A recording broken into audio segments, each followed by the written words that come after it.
జిల్లా బెస్తవారిపేట మండలంలో ఉన్న జెడ్పీహెచ్ఎస్ గర్ల్స్ స్కూల్ విద్యార్థినులు ఈ రోజు బెస్తవారిపేట బస్టాండ్ వద్ద రోడ్డుపై ధర్నా నిర్వహించారు.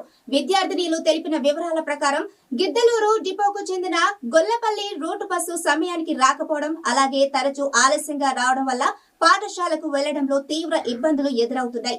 విద్యార్థినులు మాట్లాడుతూ బస్సు సమయానికి రాకపోవడం వల్ల ప్రతిరోజు పాఠశాలకు ఆలస్యం అవుతుందని, రోడ్డుపై ఎక్కువసేపు వేచి ఉండాల్సి వస్తుందని, భద్రతా సమస్యలు కూడా తలెత్తుతున్నాయని ఆవేదన వ్యక్తం చేశారు.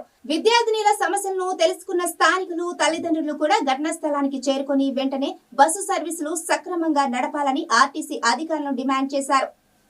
ఈ ధర్నా కారణంగా కొద్దిసేపు ట్రాఫిక్ అంతరాయం ఏర్పడింది. పోలీసులు, ఆర్టీసీ సిబ్బంది అక్కడికి చేరుకొని విద్యార్థినులను నచ్చజెప్పి సమస్యలు పరిష్కరించేందుకు చర్యలు తీసుకుంటామని హామీ ఇచ్చారు.